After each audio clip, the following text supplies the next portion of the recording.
Pasar Impres selalu menjadi denyut nadi kehidupan masyarakat kecil. Setiap pagi, embun masih menggantung di atap-atap seng tua, sementara aroma sayuran segar dan tanah basah menyelimuti udara. Pedagang mulai membuka lapak dengan tawa ringan, seolah tak ada kesedihan yang mampu menembus dinding kebersamaan mereka. Suara sapaan akrab antar warga menjadi musik alami yang menghangatkan suasana.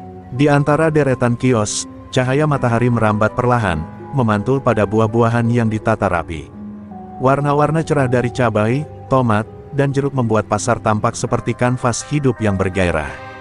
Para pembeli berjalan santai, beberapa membawa anak kecil yang ikut menikmati keramaian khas pasar tradisional. Tidak ada yang terburu-buru, seakan waktu sengaja melambat di tempat ini. Setiap pedagang memiliki kisah unik tentang perjuangan hidupnya, tetapi semuanya berbagi satu hal, mereka merasa aman di Pasar Impres. Tidak ada yang mengatur mereka dengan ancaman, tidak ada pungutan liar, dan tidak ada kekerasan. Ketertiban yang terbentuk bukan karena aturan tertulis, melainkan karena kepercayaan dan saling menghargai. Mereka menjaga satu sama lain dengan cara yang sederhana namun tulus. Para ibu penjual bumbu sering mengobrol sambil meracik rempah, sementara penjual kain memamerkan motif-motif terbaiknya dengan senyum bangga.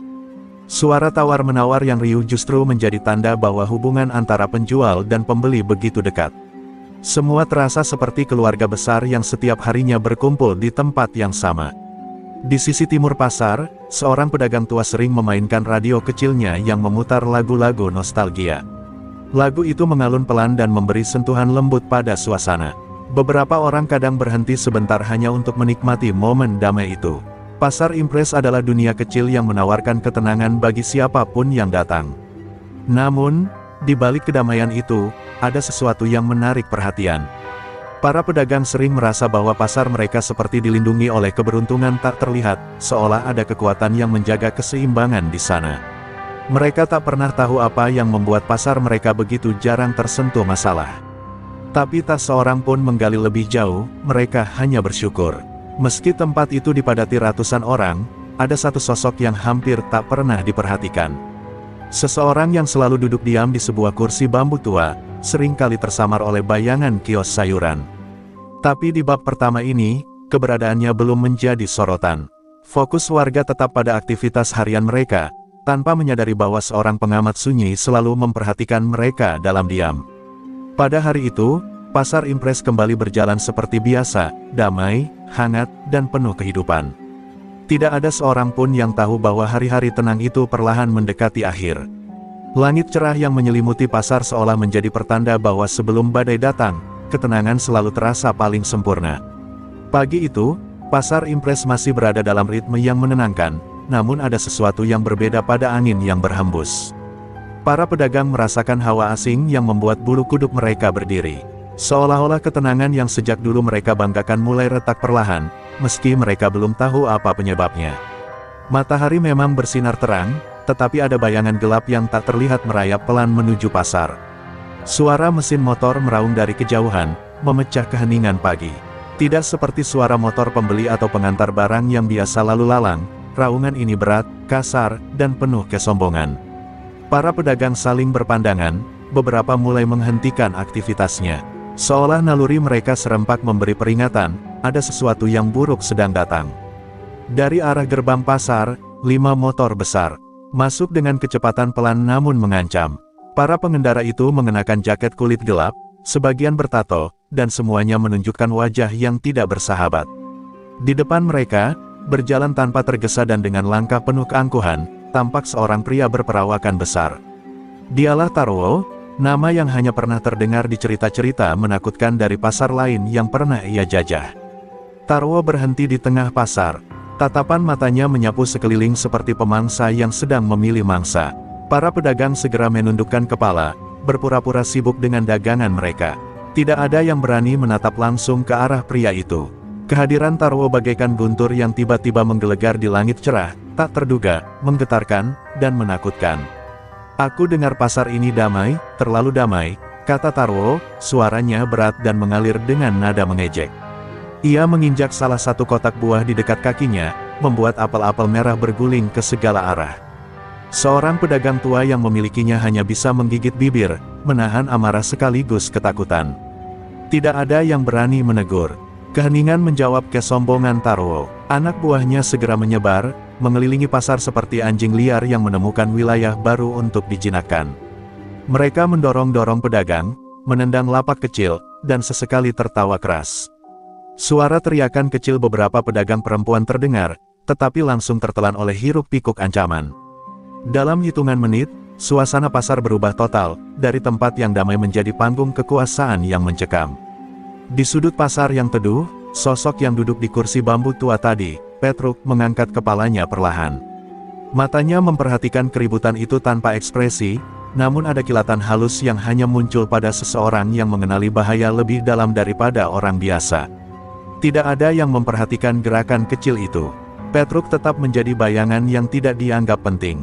Hari itu, pasar Impres resmi kehilangan kedamaiannya. Awan gelap telah datang, menutupi cahaya yang selama ini melindungi mereka. Namun dalam kegelapan itu, tanpa ada yang tahu, sebuah percikan kecil telah menyala, percikan dari seseorang yang tidak lagi bisa diam ketika ketidakadilan mulai merayap di rumahnya. Sejak Tarwo dan gerombolannya menginjak tanah pasar Impres, ketenangan yang selama ini menjadi kebanggaan pasar itu lenyap seketika. Hari pertama saja sudah cukup untuk membuat para pedagang memahami kalau kedatangan mereka bukanlah kunjungan biasa. Tarwo bukan sekadar preman, ia adalah badai yang membawa kekacauan kemanapun ia melangkah. Suaranya, langkahnya, bahkan tatapannya seolah memiliki kuasa untuk meruntuhkan keberanian siapapun yang berada di dekatnya. Di bawah langit yang mulai mendung, Tarwo berjalan menyusuri lorong pasar dengan dada terbuka dan penuh kesombongan. Setiap pedagang yang ia lewati langsung menunduk, pura-pura sibuk merapikan dagangan atau menatap tanah. Mereka tahu menatap mata Tarwo sama saja dengan mengundang masalah. Tarwo menikmatinya. Ia berjalan perlahan, seolah sedang memeriksa wilayah baru yang siap ia jadikan miliknya. Dengan isyarat tangan yang simpel, Tarwo memberi aba-aba. Anak buahnya langsung bergerak seperti kawanan serigala lapar. Mereka memungut uang, keamanan, dari tiap lapak dengan cara yang kasar. Ada yang menarik kerah pedagang, ada yang menjungkir-balikan kotak sayuran untuk menunjukkan siapa yang berkuasa, dan ada yang bahkan mencuri barang secara terang-terangan sambil tertawa puas. Tidak ada yang berani melawan. Terdengar suara tangis pelan dari seorang pedagang muda yang lapaknya dirusak tanpa alasan. Tarwo hanya menatapnya sekilas, lalu mendengus seolah itu bukan apa-apa. Tangisan itu membuat beberapa pedagang lain menggertakkan gigi, tapi mereka menelan kemarahan mereka dalam-dalam. Tidak ada yang mau menjadi sasaran berikutnya dari kebengisan Tarwo. Semua memilih diam, walau hati mereka terbakar malu dan marah. Setiap menit yang berlalu terasa seperti neraka bagi warga pasar. Di antara keributan itu, radio tua yang biasanya mengalun lembut kini hancur diinjak salah satu preman. Senandung musik yang dulu menjadi penghibur hilang, menyisakan atmosfer kelam yang tak pernah mereka rasakan sebelumnya. Pasar Impres yang penuh tawa kini hanya menyisakan ketakutan. Tarwo akhirnya berhenti di pusat pasar, tempat paling strategis, seolah menandai wilayah kekuasaannya. Ia mengumumkan dengan suara lantang bahwa mulai hari ini, pasar berada di bawah perlindungannya. Ia mengucapkannya dengan nada sinis yang membuat semua orang mengerti, itu bukan perlindungan, tapi penjajahan. Dan Tarwo berencana menetap. Di salah satu sudut pasar, Petruk masih duduk di kursi bambu tuanya. Ia tampak seperti orang biasa yang putus asa, tapi matanya bercerita lain. Ia melihat setiap tindakan yang dilakukan preman-preman itu, seperti sedang mencatat semuanya dalam diam. Tidak ada satupun yang menyadari bahwa tatapan Petruk bukanlah tatapan orang lemah, melainkan tatapan seseorang yang sangat mengenal dunia kelam seperti yang sedang ditunjukkan Tarwo dan kelompoknya. Hari itu berakhir dengan luka di dada setiap pedagang. Pasar Impres bukan lagi tempat yang aman. Tarwo telah meletakkan bayang-bayang kekuasaannya di atas mereka, dan tidak ada yang tahu kapan bencana berikutnya akan datang. Namun tanpa disadari siapapun, seorang pria yang selama ini dianggap tak berarti mulai merasakan gelora yang lama ia pendam kembali bangkit, gelora yang pada waktunya akan mengguncang seluruh pasar. Di tengah hiruk-pikuk kekacauan yang diciptakan Tarwo dan gerombolannya, keberadaan Petruk tetap nyaris tak tersentuh. Ia duduk di kursi bambu tua yang sudah compang camping, seolah badai yang mengamuk di sekelilingnya hanya angin sepoi-sepoi biasa. Orang-orang yang lewat jarang menatapnya, sebagian besar menganggapnya hanya pria asing yang hidup dari belas kasihan para pedagang. Tidak ada yang tahu bahwa diamnya Petruk bukan karena takut, melainkan karena ia sedang mengukur situasi. Petruk adalah sosok yang jarang berbicara. Setiap hari ia datang lebih pagi daripada pedagang manapun, duduk di tempat yang sama, menunduk, dan terlihat seperti tenggelam dalam pikirannya sendiri. Banyak pedagang mengira ia tidak punya tujuan hidup, hanya menumpang nafas di sudut gelap pasar. Namun bagi mereka yang diam-diam memperhatikannya lebih lama, ada satu hal yang aneh, Petruk tidak pernah terlihat benar-benar lemah. Tatapannya tajam, terlalu tenang untuk ukuran orang biasa. Terkadang ketika seorang pedagang menegurnya atau menawarkan makanan, ia menolak dengan sopan. Tubuhnya kurus, tetapi ada kekuatan tersembunyi dalam caranya duduk, dalam sikap bahunya, dan dalam sorot matanya. Seolah ia sedang menahan sesuatu yang telah lama ia sembunyikan. Ketika Tarwo mulai merusak lapak-lapak pedagang, Petruk tetap diam, meski matanya mengikuti setiap gerakan para preman. Para pedagang menganggapnya acuh, bahkan pengecut. Sudah tua, apa yang bisa dia lakukan? Bisik seseorang di belakang punggungnya. Mereka tak tahu bahwa ucapan itu membuat Petruk tersenyum samar, senyum yang tidak pernah dipahami maknanya oleh siapapun. Hanya satu pedagang yang selama ini menyadari ada sesuatu yang berbeda dari Petruk, Pak Darmo, penjual sayur yang sudah bekerja di pasar selama lebih dari 30 tahun. Ia sering melihat Petruk memperhatikan orang-orang dengan tatapan analitis, seakan mengukur kekuatan setiap orang di sekitarnya. Ada ketenangan yang terlalu asing, terlalu berbahaya, namun Pak Darmo tidak pernah membahasnya. Dengan siapapun, Petruk mengamati Tarwo dengan cara yang berbeda dari pedagang lain. Ia tidak hanya melihat kebengisan pria itu, tetapi juga mempelajari gaya geraknya, postur tubuhnya, cara berbicaranya. Matanya menelusuri setiap detail, seperti seseorang yang sedang menilai kompetitor lama. Tidak ada rasa takut di wajahnya, hanya kesunyian yang sangat dalam, kesunyian milik seorang yang pernah berdiri di ketinggian gelap masa lalu. Sementara itu, para pedagang semakin putus asa. Beberapa mulai berbisik mencari cara melawan, sebagian lain pasrah menganggap hidup mereka tidak lagi bisa kembali seperti dulu. Namun tidak satu pun dari mereka yang berpikir bahwa harapan mereka sebenarnya duduk tak jauh dari situ, bersandar pada kursi tua yang hampir rapuh. Petruk, bagi mereka, hanyalah bayangan tak berarti. Hari itu, ketika matahari mulai turun dan preman-preman itu akhirnya pergi membawa hasil pungutan mereka, Petruk berdiri untuk pertama kalinya sejak pagi. Gerakannya lambat, tetapi di balik ketenangan itu tersimpan sesuatu yang mulai bangkit, sesuatu yang sudah lama ia kubur dalam-dalam. Dan tanpa ada yang sadar, hari ketika Petruk bangkit akan menjadi hari ketika nasib pasar impres perlahan berubah. Keesokan paginya, langit terasa lebih berat dari biasanya, seolah menyimpan firasat buruk. Para pedagang datang dengan wajah murung, beberapa masih takut setelah kejadian kemarin. Mereka menata lapak sambil sesekali menoleh ke arah pintu masuk pasar, khawatir Tarwo dan gerombolannya akan muncul lagi. Tetapi ketakutan itu bukan satu-satunya hal yang menyelimuti pasar pagi itu, ada juga rasa tak berdaya yang membuat semua orang berjalan dengan bahu merosot. Di sudut yang sama, Petruk kembali duduk di kursi bambunya. Tidak ada yang benar-benar memperhatikannya, meski beberapa pedagang memperhatikan aura berbeda dari pria berusia 40 tahun itu. Ia tampak lebih serius, lebih fokus, seperti seseorang yang menunggu sesuatu terjadi. Namun tetap, ia tidak mengusik siapapun. Ia hanya diam, memperhatikan pasar yang dulu damai kini penuh kecemasan. Suara motor kembali terdengar. Tarwo dan anak buahnya datang lebih cepat dari perkiraan. Suasana pasar seketika membeku. Semua kepala menunduk dalam ketakutan. Beberapa pedagang menahan napas, berharap gerombolan itu hanya lewat. Namun harapan itu sirna ketika Tarwo berteriak memanggil semua pedagang untuk berkumpul. Ia ingin memastikan bahwa seluruh pasar tahu siapa yang berkuasa. Ketika para pedagang gemetar di hadapannya, salah satu anak buah Tarwo, pria berbadan besar bernama Reki, melihat Petruk duduk sendirian. Reki berjalan mendekati Petruk dengan senyum sinis.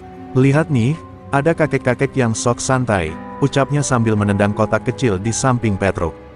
Kotak itu berisi barang-barang sederhana milik Petruk, cangkir tua, selembar kain, dan beberapa benda kecil lainnya. Barang-barang itu jatuh berserakan ke tanah. Para pedagang yang melihat kejadian itu hanya bisa terdiam. Tidak ada yang berani bersuara, meski beberapa tampak tersentak melihat Petruk dihina seperti itu. Petruk menunduk memunguti barang-barangnya tanpa berkata sepatah kata pun. Namun tatapan matanya saat mengangkat cangkir tua itu berubah, ada kilatan dingin yang tidak pernah muncul sebelumnya. Reiki semakin berani, ia mendorong bahu Petruk dengan kasar. "Kakek lemah kayak kamu cuma nyusahin pasar. Sana minggir, jangan bikin pasar tambah busuk," teriaknya sambil tertawa puas. Beberapa preman lain ikut tertawa. Mereka menikmati pemandangan laki-laki tua yang dianggap tak berdaya dihina di depan banyak orang. Tapi hanya sedikit yang memperhatikan perubahan kecil dalam napas Petruk. Tenang, terlalu tenang. Seorang pedagang tua yang mengenal Petruk sejak lama ingin maju, tetapi ia ditahan oleh pedagang lain. "Jangan, kau bisa mati," bisiknya panik. Semua orang hanya bisa menyaksikan Petruk dipermalukan tanpa bisa berbuat apa-apa. Pasar Impres, yang dulu penuh kehangatan, kini berubah menjadi tempat di mana orang baik memilih diam demi bertahan hidup. Petruk akhirnya berdiri perlahan. Gerakannya tidak tergesa, tetapi ada kekuatan yang tersirat dalam setiap langkahnya. Ia menatap Reiki dengan mata yang tidak lagi tampak kosong. Suasana pasar mendadak hening. Bahkan Tarwo yang sedang mengumpulkan uang keamanan menoleh, tertarik dengan keributan kecil itu. Hari itu, untuk pertama kalinya, Petruk menunjukkan bahwa penghinaan bukan sesuatu yang bisa ia terima begitu saja, dan benih konfrontasi mulai tumbuh di tengah bayang-bayang pasar yang ketakutan. Keheningan yang mengikuti berdirinya Petruk terasa seperti kabut tebal yang menyelimuti pasar. Para pedagang yang sejak tadi menahan napas kini benar-benar terpaku. Tidak ada yang menyangka bahwa pria yang selama ini mereka abaikan, yang mereka anggap hanya bayangan tak berarti, berdiri dengan sorot mata yang begitu dingin dan dalam. Bahkan Reiki, preman bertubuh besar itu, sempat ragu sejenak melihat perubahan aura Petruk. Reiki mencoba menutupi kegugupan kecilnya dengan tawa kasar. "Apa kau mau melawan, kakek? Sudah lupa umur," ejeknya. Namun suaranya terdengar berbeda, ada getaran tipis yang hanya bisa didengar oleh orang yang memperhatikan dengan saksama.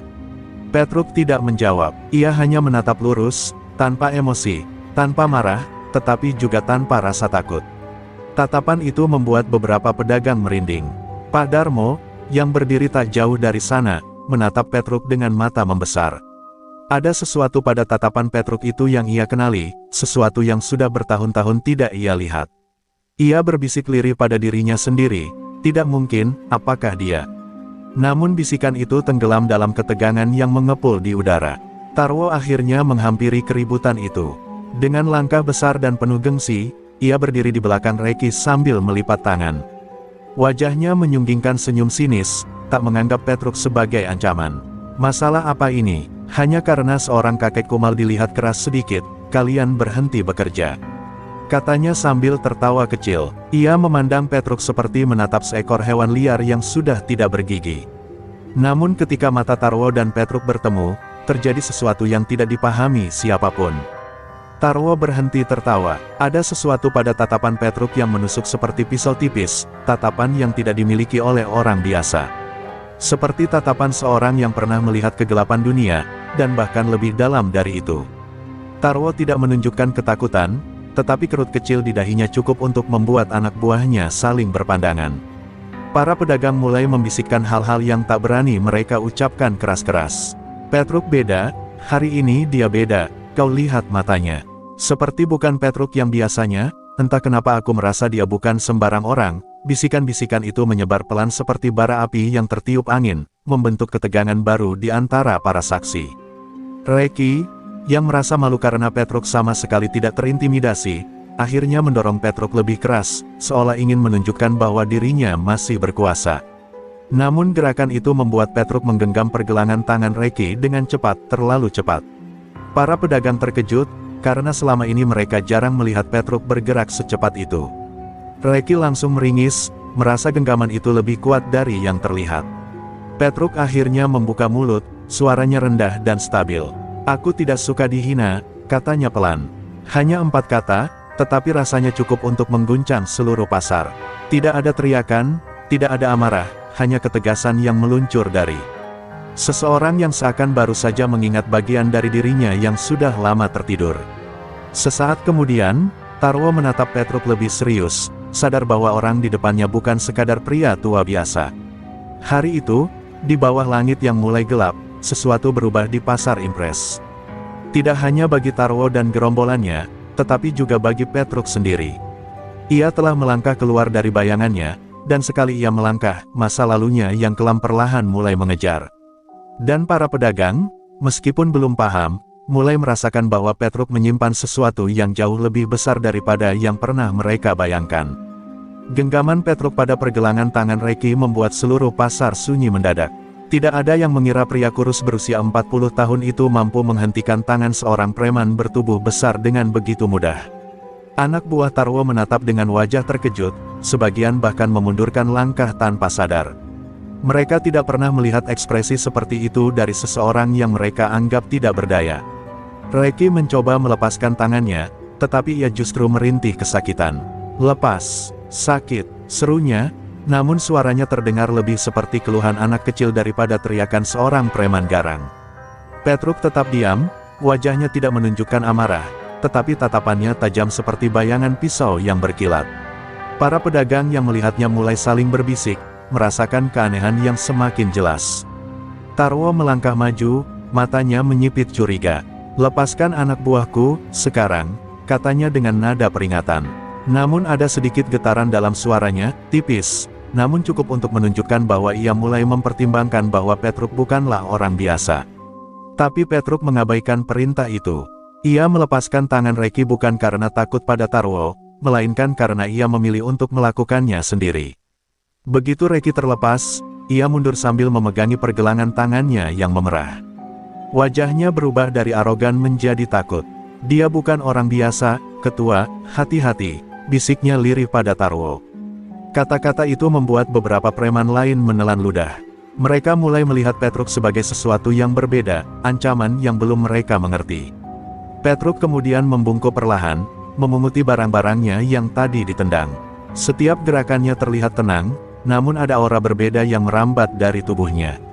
Ia mengangkat cangkir tua yang retak itu, mengusapnya dengan lembut, seolah itu satu-satunya benda berharga dalam hidupnya.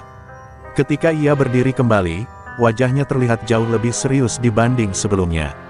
"Aku sudah bilang," ujarnya pelan, "aku tidak suka dihina." Kalimat itu sederhana, namun memiliki bobot yang terasa menghantam dada semua orang yang mendengarnya. Tarwo menghela napas panjang, mencoba mempertahankan wibawanya. "Kau pikir kau siapa? Hah? Berani-beraninya menantangku." Namun Tarwo tahu bahwa situasinya tidak sesederhana itu. Tatapan Petruk mengingatkannya pada seseorang dari masa lalu, seseorang yang legendaris namun menghilang tanpa jejak. Keraguan mulai merayap di pikirannya. Para pedagang kini menatap Petruk dengan cara berbeda. Ketakutan yang dulu mereka rasakan terhadap preman berubah menjadi harapan kecil yang belum berani mereka ucapkan. Mereka melihat sesuatu pada Petruk yang selama ini tidak mereka sadari, keteguhan, kekuatan, dan ketenangan yang sulit dijelaskan. Seolah orang yang mereka abaikan selama ini menyimpan sesuatu yang luar biasa. Di tengah ketegangan itu, angin berhembus melewati lorong pasar yang sempit, membawa daun-daun kering berterbangan. Suasana seolah terbelah menjadi dua, sisi gelap yang dibawa Tarwo, dan sisi tenang namun berbahaya yang mulai terpancar dari Petruk. Pertemuan keduanya baru saja dimulai. Petruk tahu bahwa mundur bukan lagi pilihan, dan hari itu menjadi hari ketika ia akhirnya mengangkat kepalanya, untuk pertama kalinya setelah bertahun-tahun melarikan diri dari masa lalunya. Tarwo menatap Petruk tanpa berkedip. Ketegangan semakin menebal ketika desiran angin mengaduk debu pasar, seolah alam ikut menahan napas. Para pedagang yang tadinya hanya menonton kini mulai melangkah mundur, membentuk lingkaran tak kasat mata. Mereka tahu, apapun yang akan terjadi selanjutnya bukan lagi sekadar keributan biasa. Ada sesuatu dalam tatapan Petruk yang membuat mereka merasakan bahaya sekaligus harapan dalam waktu bersamaan.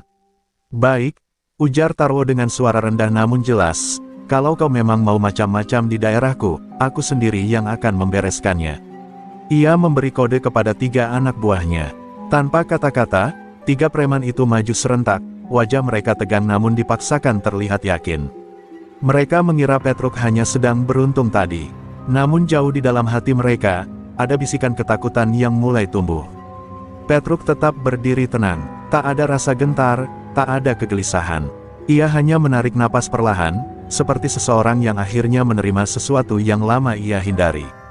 Ketika pukulan pertama datang, cepat, brutal, mengarah ke wajahnya, Petruk bergerak. Bukan mundur, melainkan menyamping, seolah tubuhnya sudah tahu arah serangan sebelum itu terjadi. Pukulan preman itu hanya mengenai udara, dan sebelum ia sempat bereaksi, siku Petruk mendarat ringan namun tepat di dada lawannya. Preman itu terlempar 2 langkah ke belakang, terjatuh dengan napas terputus.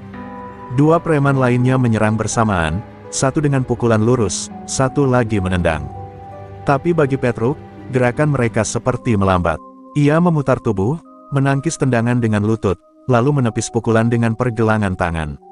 Sentuhan itu tampak ringan, namun cukup untuk membuat si pemukul kehilangan keseimbangan dan terguling. Semua orang yang menyaksikan adegan itu terpaku. Mereka tidak pernah melihat pergerakan seperti itu, tidak berlebihan, tidak kasar, namun sangat efisien dan mematikan. Taro sendiri tertegun, tak percaya dengan apa yang baru dilihatnya. Itu bukan cara bertarung orang biasa, gumamnya, suaranya hampir tenggelam dalam hiruk-pikuk pasar yang kini berubah menjadi keheningan mencekam. Petruk berdiri kembali di tengah lingkaran itu, napasnya masih tenang. "Aku tidak ingin membuat keributan," katanya, suaranya lembut namun menggetarkan. "Tapi aku juga tidak akan diam lagi kalau kalian menyakiti orang-orang yang hanya ingin hidup tenang." Kata-katanya sederhana, tetapi atmosfer di sekitarnya berubah. Yang dulu adalah sosok kurus tak dianggap, kini berdiri sebagai seseorang yang tak bisa lagi dipermainkan. Taro menggertakkan giginya, rasa malu karena anak buahnya ditumbangkan begitu mudah membuat amarah dalam dadanya meledak.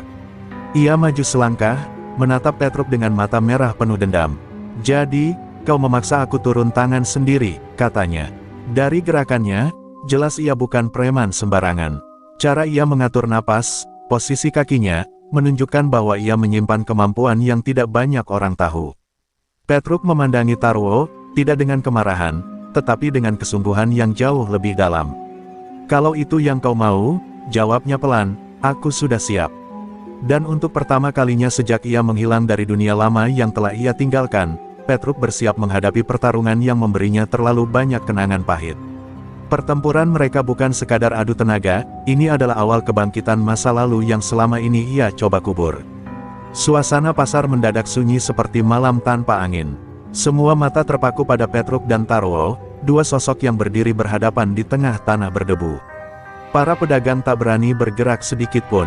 Mereka tahu benturan kali ini bukan hanya adu otot, ini adalah adu martabat, adu gengsi, dan mungkin adu hidup mati. Bahkan anak-anak kecil yang biasanya berlarian bebas kini bersembunyi di balik kaki orang tuanya, menahan napas menunggu apa yang akan terjadi. Taro mengangkat kedua bahunya, memutar lehernya hingga terdengar bunyi retakan, seolah menunjukkan bahwa ia siap melepaskan seluruh amarahnya. "Kau pikir dengan memukul 2-3 pengikutku, kau bisa menjatuhkan aku?" katanya sambil tersenyum tipis. Namun di balik senyuman itu, terlihat jelas rasa penasaran dan kehati-hatian. Ia sudah melihat sendiri bagaimana Petruk bergerak. Dan kali ini, ia tidak akan meremehkannya. Petruk menatap Taro dengan tenang, namun sorot matanya kini lebih tajam dari sebelumnya. Ia merendahkan sedikit posisi tubuhnya, menyiapkan diri. "Aku tidak ingin berkelahi," katanya lirih. "Tapi kalau kau memaksa, aku tidak punya pilihan." Suaranya tidak meninggi, tapi justru ketenangan itulah yang membuat banyak orang merasa merinding. Seperti seseorang yang terlalu terbiasa dengan pertarungan hingga menganggapnya sebagai rutinitas. Taro tak menunggu lebih lama. Dengan kecepatan yang jauh di luar perkiraan kebanyakan orang, ia melompat maju dan menghantamkan pukulan keras ke arah kepala Petruk. Pukulan itu cukup kuat untuk merobohkan 2 orang sekaligus. Namun pada detik terakhir, Petruk bergerak sedikit ke samping. Pukulan Taro hanya mengenai udara, tetapi sebelum ia sempat menarik tangannya kembali, Petruk memutar tubuh dan menamparkan lengan Taro keras-keras, bukan untuk menyakiti, melainkan untuk mengacaukan keseimbangannya. Taro mundur setengah langkah, wajahnya terkejut. "Sialan," makinya, ia langsung melemparkan rangkaian pukulan cepat, masing-masing diarahkan untuk memojokkan Petruk. Namun Petruk menghindar dengan gerakan yang tampak seperti tarian, ringan, mengalir, tanpa ragu. Setiap pukulan Taro yang gagal mengenai sasaran semakin membuatnya frustrasi. Sementara itu, para penonton semakin tercengang, seolah menyaksikan duel antara 2 makhluk berbeda dunia. Ketika Taro mencoba menendang, Petruk menangkap kakinya dengan satu tangan, lalu mendorongnya mundur tanpa banyak usaha. Taro terhuyung, hampir jatuh, namun berhasil bertahan. Wajahnya kini memerah, bukan hanya karena marah, tapi juga karena malu. Ia tidak pernah dipermalukan di depan umum seperti ini. "Kau siapa sebenarnya?" teriak Tarwo, suaranya pecah oleh rasa panik yang ia coba sembunyikan. Petruk tidak langsung menjawab, ia hanya menatap Tarwo dengan tatapan yang membuat bulu kuduk berdiri. "Seseorang yang seharusnya tidak pernah kembali ke dunia ini," katanya pelan. Kata-kata itu membuat para pedagang saling berbisik, mulai menyadari bahwa lelaki kurus yang selama ini mereka anggap remeh adalah seseorang yang jauh lebih berbahaya, dan mungkin jauh lebih terkenal daripada yang mereka bayangkan. Tarwo menggertakkan giginya lalu kembali menyerang, kali ini dengan teriakan memekakkan telinga. Namun di saat bersamaan, Petruk menutup mata sejenak, menarik napas, dan ketika ia membukanya kembali, sorot matanya berubah. Tajam, tidak lagi pasrah, tidak lagi menahan diri. Itu adalah tatapan seorang penguasa lama yang telah lama ditidurkan oleh waktu. Dan begitu tubuh Petruk bergerak maju, dunia seolah menahan napas untuk menyaksikan benturan sebenarnya antara dua kekuatan yang selama ini hanya menunggu momen yang tepat untuk meledak. Benturan antara Petruk dan Tarwo membuat debu pasar terangkat tinggi ke udara. Pertarungan itu tak lagi terdengar seperti adu pukul biasa, melainkan seperti dentuman dua kekuatan yang selama ini tersembunyi. Tarwo berusaha menghantam Petruk dengan serangan paling brutal yang ia miliki, namun setiap kali ia menyerang, Petruk membalas dengan gerakan yang lebih cepat, lebih tepat, dan lebih matang. Orang-orang di sekitar hanya bisa ternganga, mereka tak percaya sosok kurus berusia 40 tahun itu bisa membuat Tarwo terlihat seperti anak kecil yang sedang belajar berkelahi. Salah satu pukulan Tarwo akhirnya mengenai Petruk, meski tidak sempurna. Tubuh Petruk terdorong sedikit, membuat beberapa pedagang tersentak kaget. Namun bukannya terjatuh, Petruk berdiri kembali dan menatap Tarwo dengan senyum getir, senyum seseorang yang sudah terlalu lama menghindar dari sesuatu yang sebenarnya tidak bisa dihindari. "Kau keras kepala," ujar Petruk pelan. "Seperti seseorang yang dulu pernah aku kenal." Tarwo mengerutkan kening. Kata-kata itu membuatnya goyah sejenak. "Apa maksudmu?" tanyanya, namun tangannya kembali bersiap melancarkan serangan berikutnya. Meski begitu, ada keraguan tipis di matanya. Mungkin untuk pertama kalinya dalam hidup, ia merasa seolah sedang berada di hadapan seseorang yang mengenal sisi dirinya yang bahkan ia sendiri lupakan atau sengaja tutup. Petruk tidak menjawab. Sebaliknya, ia menyerang balik, namun bukan dengan brutal. Setiap pukulan Petruk hanya mengenai titik-titik tertentu di tubuh Tarwo, bahu, lengan, perut, titik yang tidak melukai parah, namun cukup untuk mematikan gerakan dan kekuatan Tarwo perlahan. Tarwo tersentak, bingung, merasakan tubuhnya mulai melemah. "Ini, teknik apa?" Suaranya bergetar, bukan karena takut, melainkan karena merasa ada sesuatu yang sangat familiar dalam cara Petruk bergerak. Kerumunan pasar mulai berbisik lebih keras.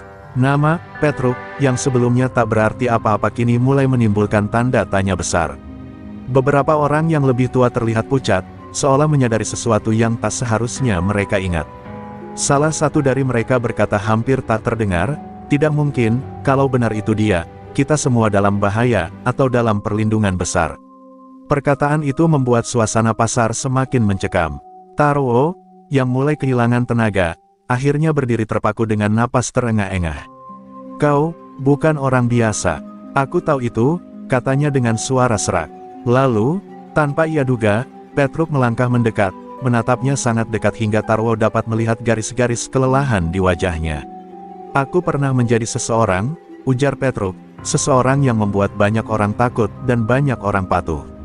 Tarwo menelan ludah, tubuhnya bergetar. Meski ia pemimpin preman, insting bertahannya berteriak bahwa ia sedang berhadapan dengan sosok yang jauh lebih kelam dari dirinya. "Siapa kau sebenarnya?" Tarwo memaksa diri bertanya. Suaranya pecah, tetapi rasa ingin tahu itu terlalu besar untuk ia tekan. Di depan semua orang, Petruk menghela napas panjang, napas seseorang yang sudah lama ingin melepaskan beban yang ia sembunyikan. "Aku," Petruk berhenti sebentar, menatap seluruh pasar yang menunggu jawabannya dengan campuran takut dan harap. "Aku adalah penguasa lama yang menghilang belasan tahun lalu. Aku Petruk, mantan raja jalanan yang pernah merubah wajah kota ini." Kata-kata itu menggema seperti petir di langit cerah. Dan pada saat itu, seluruh pasar serasa berhenti, seakan waktu pun terkejut mendengar pengakuan yang selama ini hanya menjadi legenda. Keheningan yang tercipta setelah pengakuan Petruk begitu pekat hingga suara dedaunan yang tertiup angin pun terdengar jelas. Seluruh pasar seperti membeku, tak tahu harus takut atau kagum terhadap sosok kurus yang ternyata menyimpan masa lalu mencekam. Hanya Tarwo yang masih berdiri, walau tubuhnya gemetar dan napasnya tak teratur. Ia menatap Petruk seolah melihat hantu masa lalu yang tak pernah ia duga akan muncul di hadapannya. Penguasa lama, itu cuma legenda. Katanya nyaris berbisik, suaranya retak oleh ketidakpercayaan. Petruk memalingkan wajahnya dari Tarwo dan menatap para pedagang yang berjejer ragu. Beberapa dari mereka mulai menarik napas panik, mengenali nama itu dari cerita lama, cerita tentang seorang pria yang dulu mengendalikan kota dengan tangan besi, namun kabur tiba-tiba setelah pertumpahan darah besar yang membuat seluruh wilayah kacau. Petruk menundukkan kepala, seolah malu atas gelar yang dulu membuat banyak orang tunduk. Aku menghilang bukan karena kalah, katanya lirih. Aku menghilang karena terlalu banyak darah yang tertinggal di tanganku. Tarwo menelan ludah. Ada ketakutan sekaligus rasa tertarik dalam sorot matanya. Kalau kau penguasa lama, katanya dengan suara lebih pelan, kenapa kau hidup seperti orang biasa? Kenapa tinggal di pasar seperti orang tak berguna? Pertanyaan itu menghantam Petruk tepat di tempat yang paling ia hindari. Petruk terdiam lama, matanya meredup bagai lilin yang hampir padam. Karena aku lelah menjadi monster, jawabnya, suaranya rapuh namun jujur. Aku ingin hidup tanpa menakuti siapapun. Aku ingin menjadi manusia biasa, meski hanya sekali dalam hidup. Kerumunan mulai bergerak gelisah. Beberapa orang memandang Petruk dengan tatapan iba, tetapi beberapa lainnya tetap ketakutan, tak ingin masa lalu kelam itu kembali muncul. Seorang pedagang tua berani melangkah maju. Wajahnya pucat, namun ia menatap Petruk dengan mata yang penuh pemahaman. Aku ingat kau, katanya lirih. Dulu kau penyelamat kami sebelum kau berubah menjadi bayangan gelap. Tapi, kau juga yang akhirnya menghentikan pertumpahan darah itu sendiri. Suara itu membuat banyak orang terkejut, mereka tak tahu bahwa legenda lama itu lebih rumit daripada yang selama ini diceritakan. Tarwo, yang merasa seluruh perhatian kini beralih dari dirinya, memaksa tubuhnya membentuk senyuman sinis. Jadi begini akhir ceritanya, sang penguasa lama kembali dan aku yang harus tunduk. Namun suaranya tak lagi percaya diri seperti sebelumnya. Ia sadar bahwa apapun langkah selanjutnya, ia tak boleh gegabah. Petruk memandang Tarwo tanpa kemarahan, hanya kelelahan dan peringatan. Aku tidak ingin kau tunduk, katanya. Aku hanya ingin kau berhenti menyiksa orang-orang yang tidak berdaya. Itu saja. Namun Tarwo bukan tipe orang yang mudah mengaku kalah. Bahkan setelah mengetahui bahwa lawannya adalah legenda hidup. Dengan sisa-sisa keberanian yang ia kumpulkan, ia berkata, kalau kau kembali, kau tahu para mantan pengikutmu akan bergerak. Mereka akan mencari kau, mereka akan merasa kau ancaman besar. Tarwo menatap Petruk dengan mata serius, bukan lagi preman arogan, melainkan seseorang yang benar-benar memahami dunia keras yang mereka tinggali. Kau pikir mereka akan diam kalau tahu kau hidup? Petruk terdiam, dan wajahnya mengeras. Ia tahu Tarwo benar, masa lalunya bukan hanya legenda, itu adalah serangkaian dosa dan konflik yang masih punya sisa-sisa pengikut setia, maupun musuh yang belum selesai. Ia menatap langit yang mulai mendung, seolah mencari jawaban di balik awan gelap.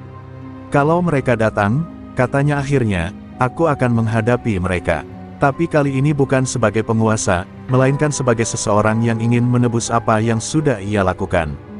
Dan pada momen itu, pasar Impres seperti merasakan angin berbeda, angin yang membawa ketenangan sekaligus ancaman. Kebangkitan Petruk bukan hanya kejutan bagi pasar, tapi pertanda bahwa badai besar sedang berjalan menuju tempat itu. Badai masa lalu yang akan menguji batas Petruk, dan mungkin seluruh pasar. Senja mulai merayap turun, membuat pasar Impres tampak seperti lukisan samar yang diterangi cahaya keemasan yang muram. Para pedagang mulai membereskan barang-barang mereka dengan tangan gemetar, masih sulit menerima kenyataan bahwa legenda kelam, Petruk si penguasa lama, berdiri tepat di tengah-tengah mereka. Desas-desus pun menyebar begitu cepat, bahkan lebih cepat dari langkah mereka menutup kios masing-masing.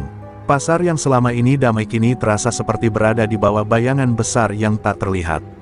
Tarwo, meski tubuhnya lemah dan beberapa bagian memar, terus memperhatikan gerak-gerik Petruk. Ia bukan lagi bersikap arogan.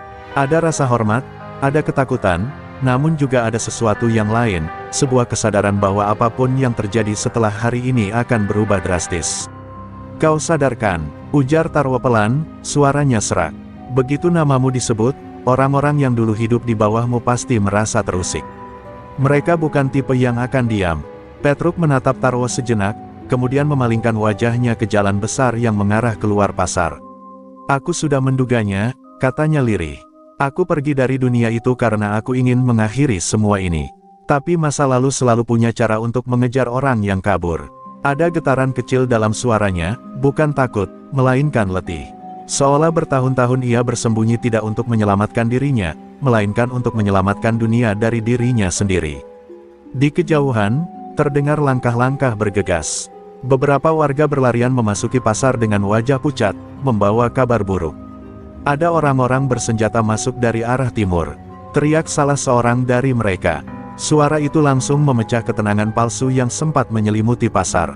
Para pedagang panik, memeluk anak-anak mereka, sedangkan beberapa pemuda segera berusaha mengunci pintu dan membarikade area penting. Tarwo memandang Petruk dengan mata melebar. Mereka, orang-orangmu yang dulu. Tanyanya penuh ketegangan. Petruk menutup mata sebentar, mencoba merasakan sesuatu dari kejauhan. Ketika ia membuka mata kembali, ada kilatan getir di sana. Bukan, jawabnya pelan. Mereka bagian dari kelompok yang menentangku dulu. Orang-orang yang ingin melihat aku mati, bahkan setelah aku menghilang. Warga sekitar langsung merasa tubuh mereka merinding. Jika masa lalu Petruk memiliki musuh sekuat itu, maka bahaya yang datang tidak bisa dianggap enteng. Tak lama kemudian, suara derap langkah berat mendekat. Sejumlah siluet terlihat memasuki pasar, berpakaian gelap, membawa senjata tumpul dan besi panjang. Pemimpin mereka, seorang pria berotot dengan bekas luka panjang di wajah, melangkah paling depan. Ketika matanya menangkap sosok Petruk, ia tersenyum lebar, senyum yang tidak membawa kedamaian. Akhirnya aku menemukanmu, Petruk, katanya dengan suara dingin. Penguasa lama yang katanya sudah mati, ternyata hanya bersembunyi seperti tikus. Tarwo refleks melangkah ke depan, berusaha berdiri di antara Petruk dan kelompok itu, meski tubuhnya masih lemah. Hei, ini pasar, bukan tempat perang. Kalian mau apa? Namun sebelum ia menyelesaikan kalimatnya, pemimpin kelompok itu menamparnya begitu keras hingga Tarwo tersungkur ke tanah. Warga pasar menjerit ketakutan, beberapa mencoba lari namun segera dihentikan oleh anggota kelompok. Petruk berjalan maju, menatap pemimpin musuh lamanya itu dengan mata yang tenang namun menyimpan badai besar. Jangan sakiti mereka, katanya dengan suara rendah namun menakutkan. Kau datang untukku, bukan untuk pasar ini. Pemimpin kelompok itu terkekeh. Oh, aku akan menyakitimu. Tapi sebelum itu, aku ingin semua orang melihat siapa kau sebenarnya. Penguasa lama, atau pengecut tua. Pada saat itu, dengan seluruh pasar sebagai saksi, dengan musuh lama di hadapannya, dan dengan masa lalu yang hadir kembali seperti mimpi buruk, Petruk berdiri lebih tegak dari sebelumnya.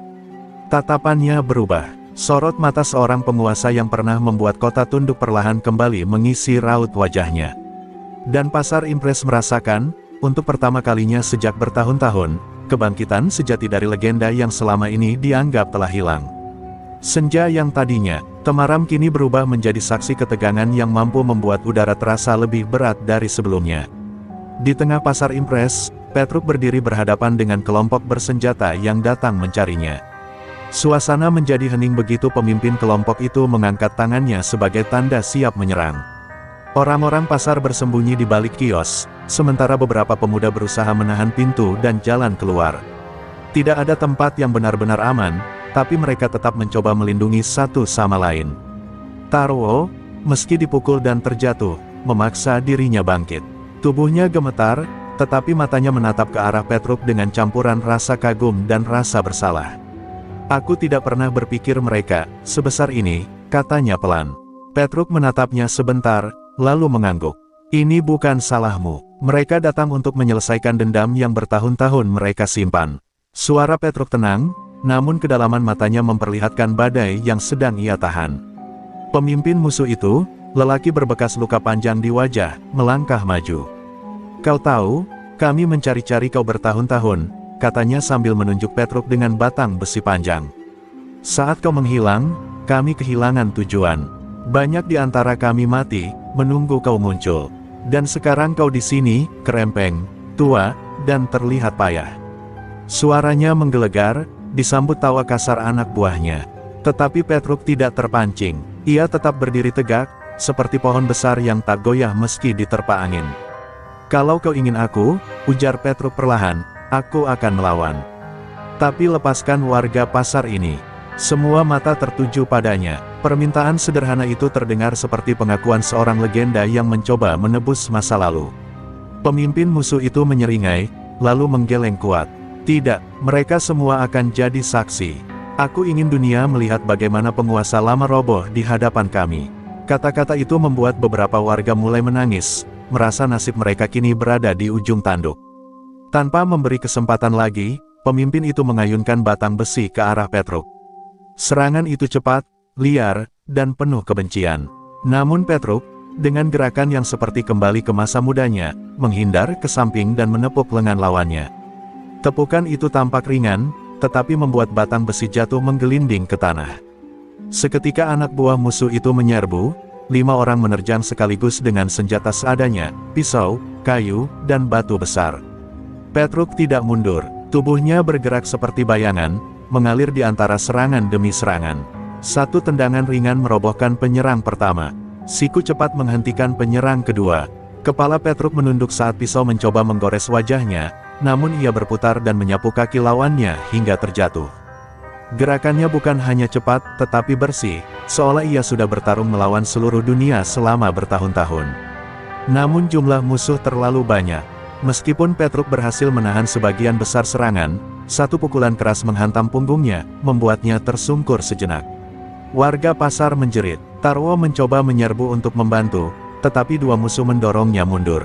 Petruk bangkit kembali, meski wajahnya tampak menahan rasa sakit lama yang kembali menghantam. "Aku tidak akan jatuh lagi," gumamnya, "lebih untuk dirinya sendiri daripada untuk orang lain." Pemimpin musuh itu melangkah maju sekali lagi, mengangkat pedang pendek yang diselipkannya di pinggang. "Ini akhirnya," katanya dengan suara dingin. Tetapi justru pada momen itu, tatapan Petruk berubah. Ada sesuatu yang bangkit kembali dalam dirinya, bukan kemarahan, melainkan kekuatan lama yang pernah membuat kota tunduk. Dan ketika langkah Petruk maju menyambut serangan itu, angin seakan berhenti berhembus, memberi ruang bagi benturan 2 dunia yang sudah lama menunggu untuk diselesaikan. Pedang pendek di tangan pemimpin musuh itu berkilat tertimpa cahaya senja, membuat beberapa warga menutup mulut menahan jeritan. Petruk berdiri tegap, meski napasnya mulai berat akibat pertarungan sebelumnya. Ada sesuatu dalam tatapan Petruk yang berubah, bukan sekadar keseriusan, tetapi beban bertahun-tahun yang tiba-tiba menyeruak kembali ke permukaan. Pemimpin musuh itu tersenyum miring, melihat sedikit goyah dalam sikap Petruk. "Ah, kau masih menyimpan trauma itu." "Iya," katanya pelan namun penuh racun. "Kau pikir kami lupa bagaimana kau dulu membantai pemimpin kami?" Kata-kata itu menghantam Petruk lebih keras daripada pukulan manapun. Matanya membesar, napasnya tersentak. Bayangan-bayangan dari masa lalu, teriakan, pertumpahan darah, wajah-wajah yang ia hilangkan, berputar seperti badai di kepalanya. Warga pasar hanya melihat Petruk tiba-tiba terpaku, seolah tubuhnya membeku.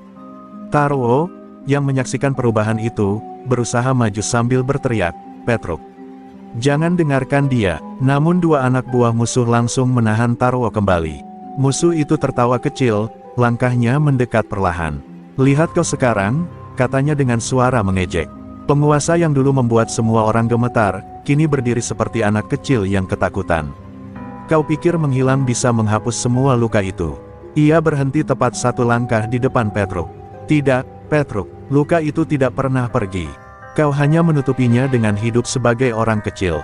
Petruk mengepalkan tangannya, tapi tubuhnya tetap diam. Ingatan itu terlalu kuat. Ia mengingat malam ketika ia, dalam kemarahan dan kesumat yang tak terkendali, menyerbu markas musuh lamanya dan menewaskan pemimpin mereka, pria yang kini ia sadari mungkin bukan sepenuhnya bersalah. Malam itu mengubah segalanya. Malam itu membuatnya meninggalkan dunia gelap dan bersembunyi di pasar. Dan kini, bayangan malam itu kembali menghantam, mengguncang seluruh fondasi yang ia bangun selama bertahun-tahun. Melihat Petruk terpaku, pemimpin musuh itu langsung mengangkat pedangnya ke atas, siap menebas. "Hari ini," katanya dengan suara berat, "kita akhiri semua ini. Kau mati, dan semua jejak penguasa lama hilang selamanya." Warga pasar menjerit ketakutan. Beberapa anak kecil mulai menangis. Tarwo berteriak dengan seluruh sisa kekuatan, "Petruk!" Tetapi suaranya hampir tenggelam dalam kekacauan. Namun di detik terakhir, sesuatu bergetar dalam diri Petruk. Sebuah suara kecil, seperti bisikan, seperti ingatan samar dari seseorang di masa lalu, muncul di kepalanya. "Kau berhenti agar tidak membunuh lagi, bukan agar kau mati." Bisikan itu mengalahkan badai trauma yang berputar di pikirannya. Mata Petruk yang tadinya kosong kembali menyala, bukan dengan kemarahan, tetapi dengan tekad yang sangat halus namun tak tergoyahkan. Dalam satu gerakan cepat yang sulit diikuti mata manusia, Petruk menunduk, meraih pergelangan tangan musuhnya, dan memutar pedang itu sehingga arah mata pedang kini mengarah kembali kepada pemiliknya. Pemimpin musuh itu terkejut, tak sempat mengubah gerak tubuhnya. Benturan kecil terdengar, bukan tebasan, bukan tikaman, tetapi hentakan keras yang menjatuhkan pedang dan pemiliknya bersamaan ke tanah. Hening tiba-tiba menguasai pasar. Petruk berdiri dengan napas berat, tetapi sorot matanya kembali stabil. Ia memandang musuh lamanya itu, yang kini tergeletak namun masih sadar, menatap dengan rasa tidak percaya. "Aku tidak akan mengulang kesalahanku," kata Petruk dengan suara rendah namun tegas. "Aku tidak akan membunuh lagi. Tapi aku juga tidak akan membiarkanmu menyakiti siapapun." Kata-kata itu bukan ancaman, melainkan keputusan. Dan untuk pertama kalinya, sejak masa gelap itu dimulai, Petruk merasa luka yang selama ini ia sembunyikan perlahan mulai terbuka, not untuk menyakitinya, tetapi untuk akhirnya sembuh. Suasana pasar masih diselimuti keheningan setelah Petruk menjatuhkan pemimpin musuh tanpa membunuhnya. Angin sore yang lembut seakan membawa pergi hawa tegang yang tadi memenuhi udara. Tarwo perlahan mendekat, takut untuk merusak momen itu, namun tekad di mata Petruk membuatnya tetap melangkah. Musuh-musuh lain, yang semula gagah dan penuh arogansi, kini menunduk, kehilangan semangat setelah melihat pemimpinnya tumbang tanpa mampu berbuat apapun. Petruk menatap para pengikut musuh itu dengan tatapan yang tegas namun tidak kejam. "Ambil pemimpin kalian dan tinggalkan tempat ini," katanya pelan namun penuh kuasa. "Ceritakan kepada siapapun yang masih memendam dendam, bahwa pertarungan sudah selesai." Para anak buah musuh saling pandang, ragu, namun tidak mampu menolak.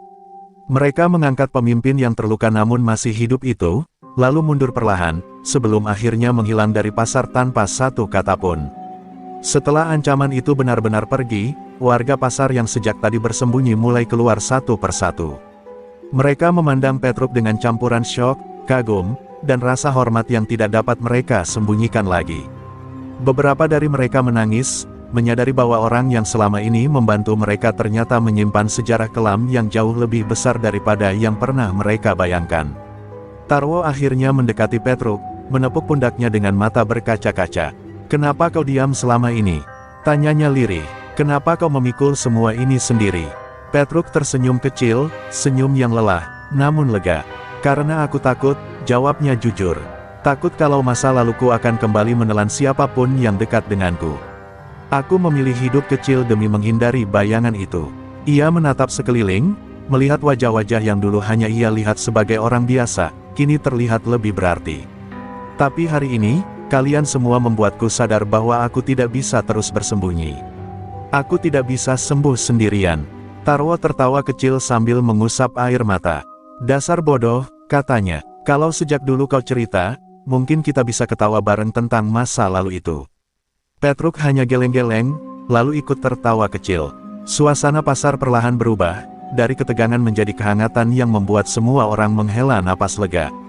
Matahari yang mulai turun memberikan warna keemasan, seolah ikut merayakan akhir dari sebuah babak panjang yang penuh luka. Malam itu, warga pasar berkumpul bersama, membagi makanan dan cerita. Mereka tidak lagi memandang Petruk sebagai orang asing atau pria misterius, tetapi sebagai bagian dari mereka, seseorang yang pernah jatuh, bangkit, dan akhirnya menemukan tempat yang tepat untuk pulang. Petruk duduk di tengah mereka, merasakan sesuatu yang sudah lama hilang dari hidupnya, ketenangan. Ia tahu masa lalunya mungkin tidak akan pernah hilang sepenuhnya, tetapi ia juga tahu bahwa kini ia tidak akan pernah menghadapi masa depan sendirian lagi. Ketika langit semakin gelap dan bintang-bintang muncul, Petruk menatap ke atas dan menarik napas panjang. Untuk pertama kali dalam bertahun-tahun, hatinya terasa ringan. Ia telah menutup babak